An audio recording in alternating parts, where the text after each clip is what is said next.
এই পর্যায়ে বক্তব্য রাখবেন দেশের সিনিয়র সাংবাদিক, জাতীয় প্রেস ক্লাবের সহসভাপতি জনাব আজিজুল ইসলাম ভূঁইয়া।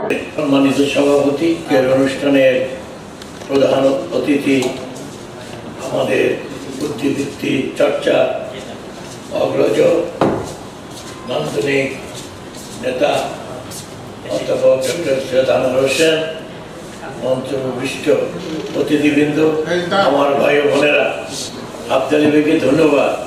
কারণ এমন একটা সময় আজকের এই অনুষ্ঠান উনি আয়োজন করেছেন যখন আমরা আত্মপ্রতারণার গিলাফ দিয়ে গোটা জাতিকে আমরা অষ্টপৃষ্ঠে ঢেকে দিয়েছি।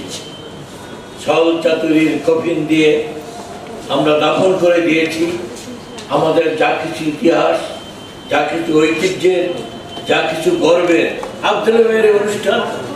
কিন্তু জাতীয় গুরুত্বের দিক থেকে এই সভাটি একটি অপরিচিত। আমরা এখানে সংখ্যায় হতে পারি, কিন্তু আমরা চেতনায়, প্রেরণায়, উদ্দীপনায় আমরা জাতির ইতিহাসকে ধারণ করতে সক্ষম বলে আমি বিশ্বাস করি। আফজাল ভাই বলেছেন আজকে শুক্রবার, আমি নিজেও জানি আমি একজন গণযোগাযোগ বিষয়ের ছাত্র। আমি অরিজিনালি কার্যক্রম থেকেই আমি জিওলজিতে মাস্টার্স করেছি, পরে আমি আর্টস ফ্যাকাল্টি থেকে সাংবাদিকতা আমি মাস্টার ডিগ্রি নিয়েছি। কাজে আমি কমিউনিকেশন ছাত্র হিসেবে জানি যে বক্তার সাফল্যতার মাত্রা জ্ঞানের উপর।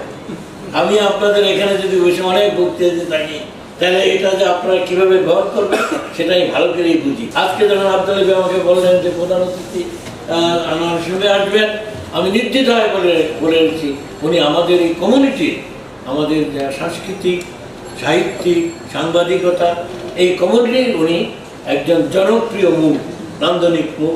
তার কথাই শুনব। আপনারা এখানে আসছেন, আপনাদেরকে ধন্যবাদ। আফজাল ভাইকে ধন্যবাদ, আপনি এই অনুষ্ঠান করেই যাবেন। হ্যাঁ, যদি কেউ না আসে একলা চলরে, তবে আপনাকে একটা আশার কথা শোনাই। আমি তো প্রেস ক্লাবের ভাইস প্রেসিডেন্ট, আমাদের প্রতিদিনই প্রেস ক্লাবে এরকম 4-5-6টা অনুষ্ঠান দেখি। অনেক অনুষ্ঠানে 5-6 জনও দেখি। 5-6 জন উপস্থিত, ভাগ্য ভালো।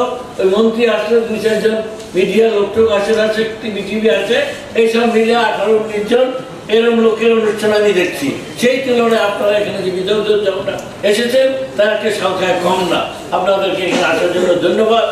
আমি নওয়াব স্যার সলিমুল্লাহ তৎকালীন ব্রিটিশ ভারতের রাজনীতি এবং শিক্ষা বিস্তারে যে অবদান, সেই অবদান সম্বন্ধে কিছু বলবো না। একটা কথা আফজাল ভাইকে আমি আগেও বলেছিলাম। আমি কয়েকদিন আগে ঢাকা বিশ্ববিদ্যালয় অ্যালামনাই অ্যাসোসিয়েশনের যে বার্ষিক যে সম্মেলন হয়েছে সেখানে আমি জোরালো কণ্ঠে টিএসসিতে বলেছি এই কথাটা আমি আপনাকে ধীরে ধীরে অনুরোধ করবো। আপনি যেহেতু সলিমুল্লাহ সাহেব নিয়ে গবেষণা করেন, কাজ করেন, এই যে নওয়াব স্যার সলিমুল্লাহ সাহেব 600 একর জমি ঢাকা বিশ্ববিদ্যালয়কে দান করেছিলেন। আমি আজকে ঢাকা বিশ্ববিদ্যালয় কর্তৃপক্ষকে জিজ্ঞাসা করতে চাই, এই 600 একর জমি কোথায়? এখন কোথায়? আপনারা শুধু আশ্চর্য হবেন।